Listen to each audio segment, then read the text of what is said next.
Hi loves and welcome to Love What Luck. Happy Valentines. It's Valentine's week. Valentine's, Galentine's, Palentine's, however you're spending it.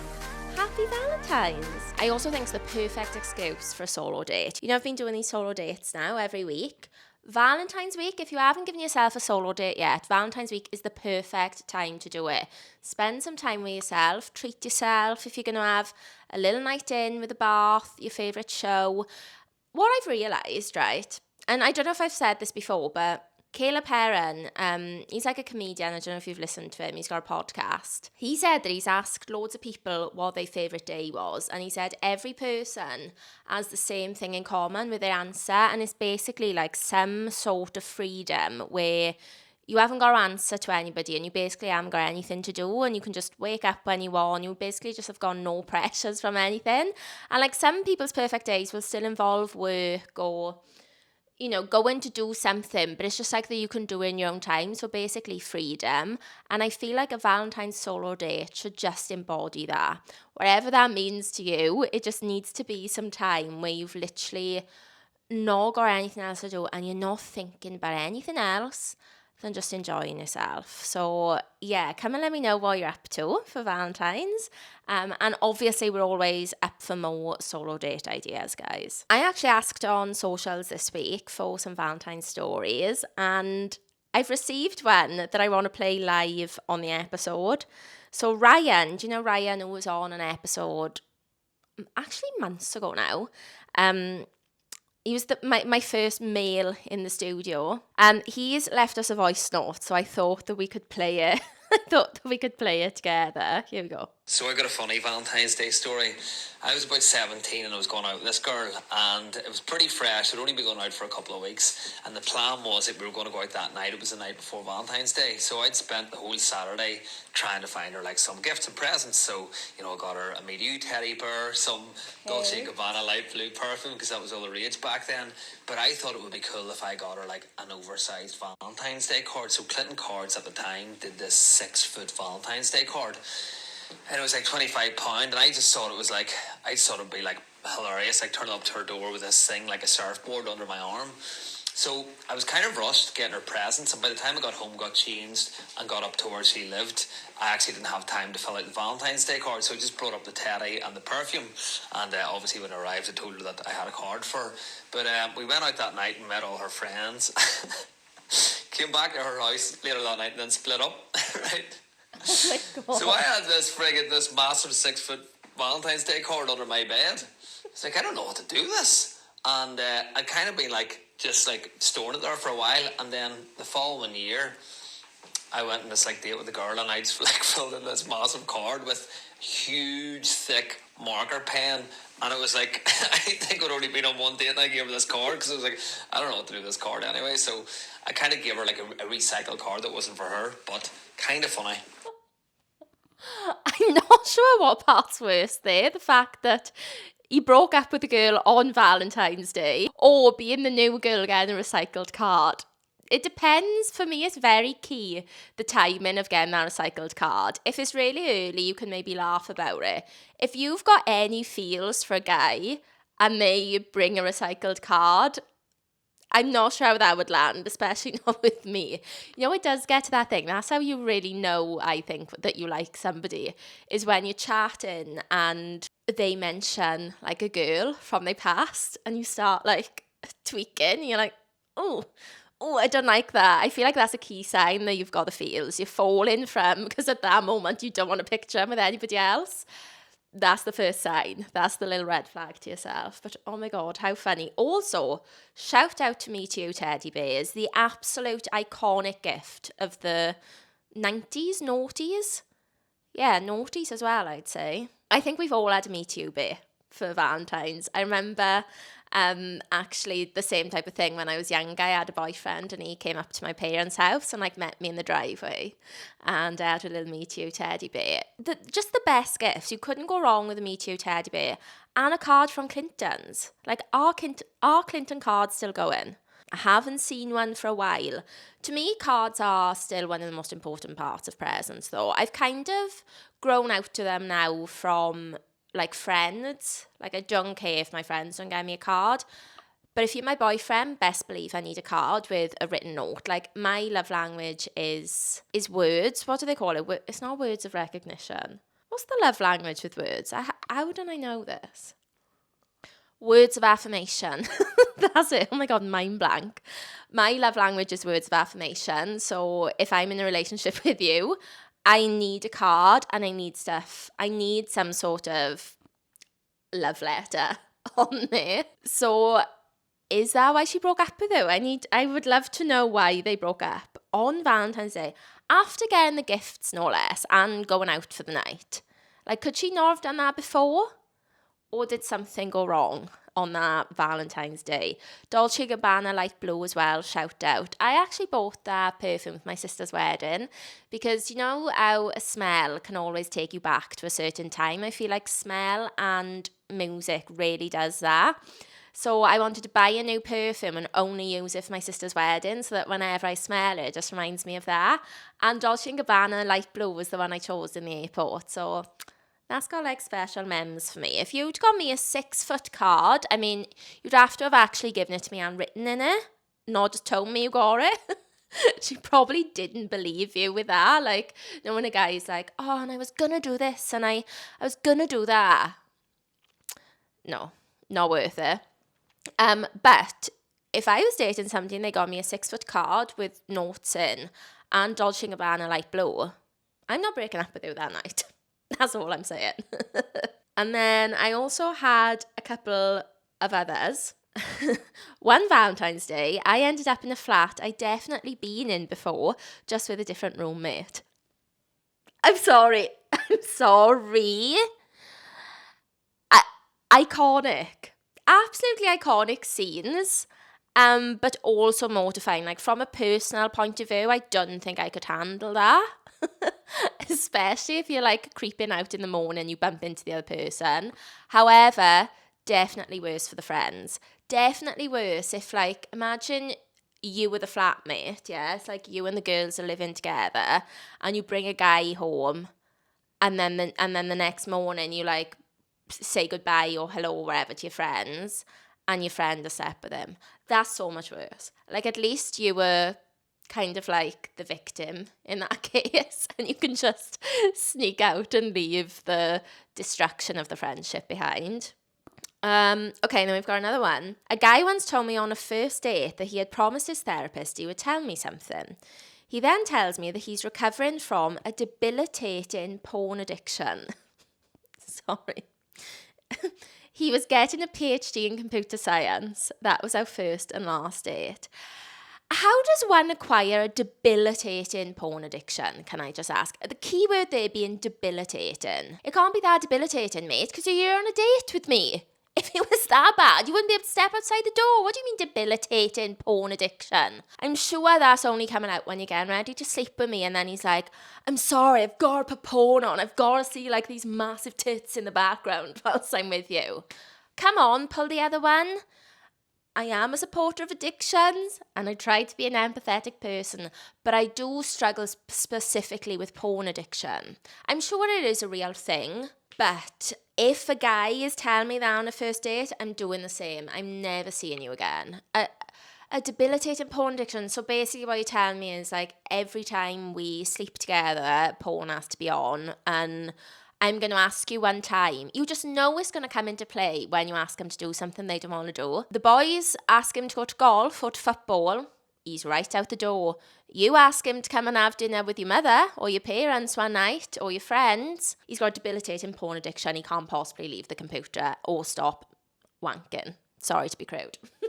I just struggle with that one. However, as always, I'm happy to be proven wrong. If you've got any stories of porn addiction, boyfriends or partners, enlighten me. Because do you know what? I've never heard it before. I haven't come across it before.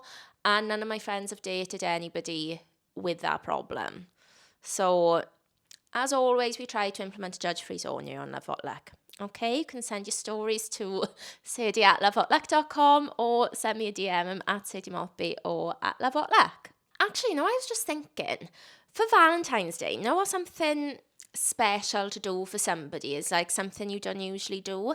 And I was just thinking I should have saved my week's activity for Valentine's Day because I cooked this week. I cooked a cawl, which is essentially a stew in Welsh, but my mother always called it cawl. I'm sure like loads of other Welsh people call it cawl. I literally did it. I cut up a beef, like with the scissors. Me, who was a former vegetarian, by the way. I was vegetarian for 5 years, would never have handled beef and raw meat even before I was veggie. Here I am, over a casserole dish, which I desperately wanted. I'm not going to lie, I wanted the casserole dish more than the cawl, which is, I was like, what excuse can I make to justify me buying myself what do they call them, like a Dutch oven? So yeah, I landed on cawl and I cooked. I feel like that's a really good idea to do for Valentine's. Not like if you never cook or something. Do that, because I also cooked HelloFresh for Renee. Like, she came over for a sleepover 2 weeks in a row and we did an order in and I was like, I can cook for us. Huge deal for me, that. I do think it is being in my 30s. Being 30-something, I'm definitely starting to see changes in my life and my lifestyle. I'm starting to want to go to bed earlier. A huge obsession with crockery. I'm finding myself getting into antique shops. Like, for me to want to go to charity shops and antique shops is mad because when I was younger, my mother used to drag me round there. You know, like when you've got to go with your parents every weekend when you're young, and they're like, oh, let's go in Wales, right? This is random. If you know Welsh, you're not going to know. But there used to be something called the pump house. I don't know if it's still going, but it's basically like this huge pump house or like warehouse of like old antique things. And if my mother threw out, oh, come on, let's go to the pump house, I'd be like, oh my God, so boring. Cute. 20 years later, I'd love an afternoon in the pump house now. Put some cash in my pocket and send me on my way to a charity shop. So it's a dream date. That's what I want to do for Valentine's Day. Right, okay, I've got a story this week for us guys, and she says, how I found out my ex was cheating. She says, I didn't catch him cheating in a dramatic way, no lipstick on collars or walked in on moment. It started with how lonely I felt sitting next to him. We'd been together 8 years, long enough that people assumed we were solid just because we were still standing. We had a routine, a shared calendar, a dog, matching mugs, etc. On paper, it looked fine. In real life, he stopped touching me unless I asked. He stopped asking how my day was, stopped noticing when I cried in the bathroom instead of the bedroom, so I wouldn't bring the mood down. Every time I brought it up, he said I was overthinking, that work was stressful, that relationships go through phases, and that I expected too much. I believed him, mostly because it was easier than believing I was slowly disappearing in my own life. Then one night I borrowed his laptop to book a train ticket. His email was already open. I wasn't snooping, I didn't even know what I was looking for. But then I found it. There was a draft email to a woman's address, never sent. It wasn't sexual, and that's the part that hurt the most. It was long, thoughtful, and full of care. He asked her how her presentation went. He said he admired how driven she was, and told her she made him feel understood. He hadn't spoken to me like that in years. I closed the laptop and sat there for a long time. When he came home, I didn't shout, I just asked, who is she? He said she was a colleague, that nothing happened and that it was just easier to talk to her because she didn't take things so personally. Oh, God. That sentence stayed with me longer than the email. We tried to fix things, or at least said we were. He went to the gym more, he bought me flowers once, he suggested a weekend away but spent most of it on his phone. I started to notice how much of myself I'd shrunk to fit beside him, how careful I was and how quiet, how often I told myself this is just what adulthood and comfort feels like. One morning I woke up and realised I didn't miss him when he wasn't there. I missed the version of myself that I used to be. So I left. A few months later, I bumped into one of his friends. We made awkward small talk, and then almost casually he said my ex was doing okay, new job, but still the same, managing. I walked away feeling lighter than I had in a long time. Nothing amazing happened after that, no instant happiness, no perfect rebound love, but I started taking up space for myself again, saying what I actually meant, wanting things without apologising and doing things for myself. That has felt like enough. I love the ending of that, by the way, because I do think that sometimes when people or women, wherever, are thinking about ending a relationship, I think usually we plan it in our heads beforehand. Like, you kind of know you have to make that decision and you think about it for ages. It's very rarely, I think, a woman breaks up with a guy and it's spur of the moment. Like, it's usually quite thought out because obviously we overthink everything. But I think one of the things that holds us back from that is obviously like fear, which is completely normal, where you're worried about what are you going to do basically without that person, without that relationship. And I think lots of the times, and like obviously I felt like this as well, you're like, oh, but if we break up, it sounds, look, I'm just going to say it sounds tragic, but the thoughts that I've had sometimes when I'm breaking up with somebody is you're like, oh, but what if I done find somebody who, you know, makes me as happy, or what if I regret it, basically? What if my life outside of this relationship ends up being worse and I regret it?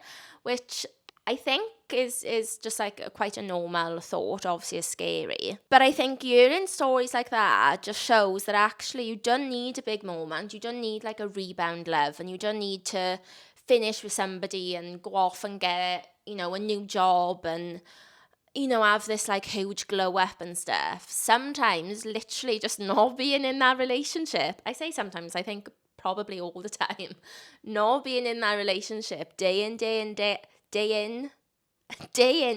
not being in that relationship day in, day out. God, that was hard to say.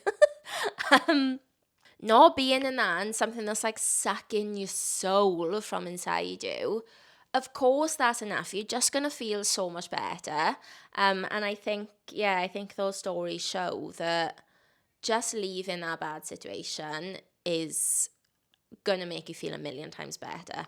Also, 9 times out of 10, I know like it's normal to have doubts and stuff, but 9 times out of 10, if you were thinking of ending a relationship, in my experience, you're going to end up finishing it. If that seed is planted, I think it's really hard to come round from it. I do also think with this emotional affair, so hurtful. Like if somebody goes out and has a one-night stand with somebody, it's so painful, obviously, but I think that might be easier to try and get over than if somebody's having an emotional affair with somebody. It's like, that's why we're in a relationship. I'm having deja vu. I feel like I've probably said this on an episode before, sorry, but it's like that's the shit that makes you stay in a relationship. So if somebody's having an emotional relationship with somebody else, it's like, especially in this situation, because she's also not being touched by him. I just think it's really hurtful, and I think she did amazing to even try again. That just shows like how much you care for the person, I think, and how much you care for that relationship. Making the effort to try and stay with somebody, especially after they've hurt you. And I do think sometimes if a big thing happens like that, sometimes you think, maybe that will like propel us into a better state, which I think works. Like lots of times people go through shit like that in relationships and then they are better off after it. But in this case, it's probably, like we were saying last week, it's probably a blessing in disguise, because it finally pushed you out of it. But it's really interesting, because they've been together 8 years, and I think it's so easy to get used to obviously being in that relationship with somebody, because it's such a big part of your life. I think it's so easy to get used to something that it's really hard sometimes to notice, like she said, how much you've lost of yourself. It's like you don't notice little changes every day, do you? Good or bad, whether it's like weight loss or weight gain, or if somebody starts doing something very slowly and very gradually, like you don't really notice it, the way you'd probably be able to think about it is like thinking of how you were like earlier in the relationship. Maybe not at the start, because start of a relationship's always going to be different. But I think if you're with somebody and you're finding yourself like not doing the things that you enjoy, or kind of almost dulling yourself down, I feel like it's very easily done. If you're with a person that's not right for you and you get very excited over books or new music or your TV show, like whatever your hobby is, if you get very excited over that and then you're going to tell your partner like, oh my God, and this week, like you want to see what happened, at Pilates this week or whatever, and they're like, oh God, and you just get bored of doing the same thing all the time. Or, if somebody makes little comments and then over time you find yourself like, oh, well, I wouldn't speak to them about it because they obviously don't like hearing about it. And then I do think eventually you stop doing that, and then it might take away the joy from yourself, even going to the exercise class or, you know, the book club or like wherever it may be. Like when you're with somebody in a relationship, you're meant to be the best version of yourself. You're meant to be able to come home, be so excited over the littlest, silliest thing, and your partner be, they don't have to be as excited as you, obviously, but they need to be excited that you were excited. It's like that, the bird theory, where if you tell your partner, oh my God, I saw a bird today, and they like, all right, wherever, it kind of shows that they don't care, they're not interested. But if you say to somebody, I saw a bird today, and they're like, oh really, what bird? Or even if they take the piss out of you and they're like, all right, okay, what was this bird like? But if they're actually engaging and they want a conversation with you, basically. Or there's another one, I think it's the Gottman's theory, where like if you go to the window and say, oh my God, look at this. If your partner comes to the window and is like interested to see what you've seen, that's a really good sign. Whereas if your partner's just sat on the settee and they're like, oh, no, I'm not coming, I can't be asked, it's not good. It's a bid for connection. And if they don't pick up that bid for connection, slowly but surely, you end up dulling yourself down, you don't get as excited about things, you take their comments on board. And then I think when you start doing that, you think you're doing it out of ease. Like I used to have this, you know, I used to be in control in relationships, yeah. And with my first boyfriend, yeah, I mean, I would never put up with it now, but it was my first love. And I mean, I've said story before, but whenever I wanted to go out, he would get upset. He would literally cry, be like, I can't believe you're doing this to me. It ended up being such a hassle that I never bothered even mentioning it to him. I was just like, do you know what, it's just easier for me not to go. And then, I mean, I was only in school, but like my friends stopped asking me because they knew it was awkward for me. Like you say no a few times, like over and over again, and I don't know, I can't remember. Maybe I told him that he didn't like me going out. I mean, there was examples when I was out, when I did go out for a couple of, you know, my friends' like big birthdays, and it was just an absolute nightmare for me. So everyone, even my friends and me, you end up just not doing it because you think that you're saving yourself. Like I remember thinking, I'm saving myself the hassle here. I'm not going to bother speaking to him about it. I'm not going to bother going because I'm saving myself the hassle. But you're not. You're saving them feeling wherever they are feeling, their insecurities, the drama, wherever. You're saving them. You're not saving yourself because eventually you're just going to feel like you've wiped out a big part of you, basically, and you've wiped out things that are important to you. And that is not what we should be like in relationships. I remember after that, and then I had another one, guys. I'm not gonna lie, it took me a little while to bash out these controlling relationships, but I remember then like getting quite serious about what I wanted in a relationship and a partner. And I used to like dream of being able to go out with somebody, like actually on a night out, not have any drama, know who you looking at, what you doing, none of that, just to be able to go out and like have fun with my boyfriend. And thank God we made it. We made it a while ago, you know, like I would say, yeah, mid 20s. I had a little dip, a little bump in the road, but then we were back out of it. And never again. You've got to go through the lessons, unfortunately. As a chronic overthinker myself, I will overthink a decision for way longer than is necessary. Like, if I've got an important decision to make, I would say 80% of me already knows I'm probably going to make that decision. It's in my gut, I know. That 20% of doubt, oh, that'll consume me. That'll consume me for up to 12 months, right? But eventually you end up doing it. And I do think as well, just going back to that story, if you're thinking of ending it with somebody, it's better to just bite the bullet and just do it. Because if you've got that thing in your gut, it's usually there for a reason. I mean, give it some thought, but don't be wasting too much time overthinking something. Do you know what else I've been overthinking? I overthink interactions, which is probably quite common, but this was a couple of weeks ago. I had some duvets just like some spare duvets I wanted to get rid of. I just can't justify throwing out a duvet when we're in the absolute depths of winter and there's homeless people out there, right?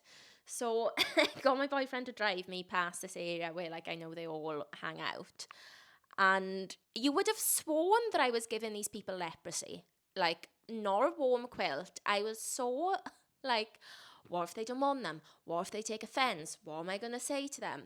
Made him circle round twice. I was like, I actually can't get out. We had to go around, go into the car park. And then I was like, right, put your big girl pants on and get out of the car. So I got out. I was like, oh, I've got blankets if you want them. And they did, and they were really grateful, and they came over. Yeah, they would love them. Thank you so much. I was like, okay, great.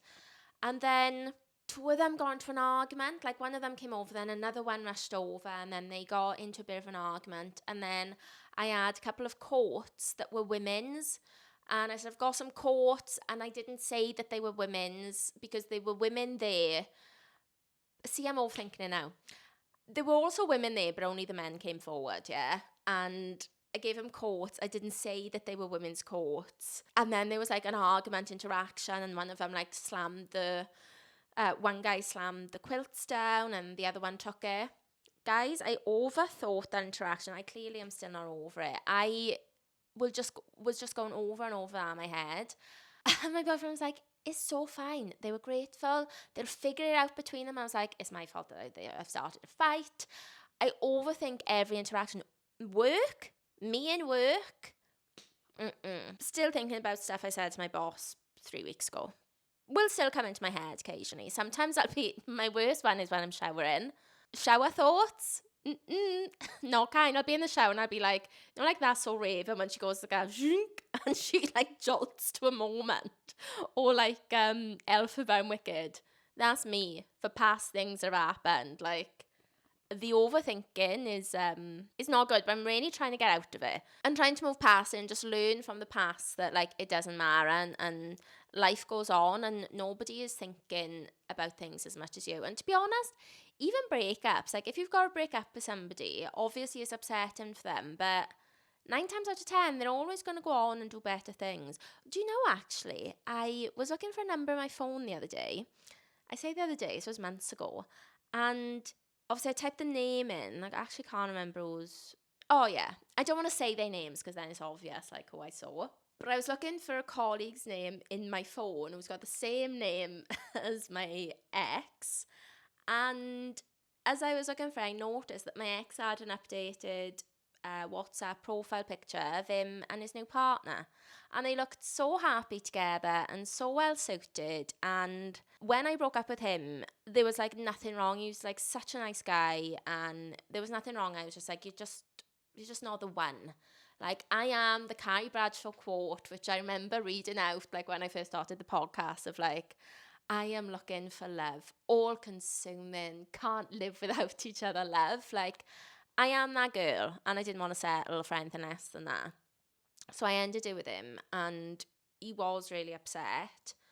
And now look at him. I saw a picture. I was like, you're thriving. You're probably thanking God that you're not with me anymore, you know, because he's with somebody now that is better suited for him. And I'm sure they're going to get married and live happily ever after. So people come out the other side of things, guys. Whether you are going through the bad shit or you're putting bad shit on somebody else, people get through it. In other news, I finished my first book in 6 years. I think the last book I read that wasn't self-help it was in lockdown. Sophie bought me a Dolly Alderton book, which was really cute, and I read that. I have not read a book since, which is embarrassing, but I do feel like at the minute everyone is trying to get off their phones. People are trying to, you know, find hobbies. I do feel like 2026 is the year that people want to get back into their hobbies, which I'm all here for. I'm doing the same thing myself. So I told you that me and the girls started a book club, and if you're a bad reader, start a book club with your friends, because knowing that I had to finish it by the end of the month, by the end of Jan, was the only thing that pushed me through it. I read Verity by Colleen Hoover. I won't give any spoilers. I'll try not to, tread carefully. Can't predict exactly what's going to come out of my mouth in the next few seconds, but what I will say is I was disappointed with the ending. I loved some scary parts in it. I'd never read, actually, anything like kind of scary. Probably the closest I got to that was, I was going to say Harry Potter, maybe. Oh, do you know, I did start reading Girl on the Train. Never finished it, though. Never finished it. But I loved reading that, like actually reading something suspenseful. Hopefully that's the word. So yeah, I'm in my reading era, guys. I just wanted to tell you, your gal's got a new hobby. My screen time's way down. I haven't had that warning for the 2 hours for a long time. I would say 2 weeks now. And it's because when I get to bed or wherever now, I'm like, oh, I've got to read. I've got to finish this book in a month. So yeah, definitely recommend that. I'm using the Fable app. And then you can like write comments on the chapters. And then, so obviously, like, nobody gets spoilers. So obviously, if you were both all reading a book at the same time, you'd put in WhatsApp, oh, have you read this yet? And they'd say, no, they haven't. And then you probably end up forgetting. But you can put it in the app. And yeah, then people can go and read it like when they're ready. Because obviously I was the last one to finish it. So, okay, I think I'm going to wrap it up there. Short and sweet this week, guys. I'm double recording again because when this comes out, I'll still be travelling back from LA. So I will fill you in on LA next week. I hope you all have a lovely Valentine's Day. I hope there's no sad Valentine's Days out there, but yeah, please come and let me know what you're up to, and please remember to subscribe, follow, leave me a review, send the episode out to your friends, all the good stuff, because you know it helps. And I have got a couple of guests lined up. I know I've been saying that, but I've actually locked in dates, so that's exciting. I've got some guests coming up, and I've reached out to a couple of people. If there's anybody that you know that has got a story and, you know, wants to come on, or even just for a little bit, or if you want to leave a little voice note story, because I quite enjoyed reading Ryan's out, then yeah, I think that would be fun. Come and let me know, because I know you guys love it when we have guests on as well. But yeah, I'll leave it there, guys. Thank you so much for listening and watching, and I'll speak to you next week.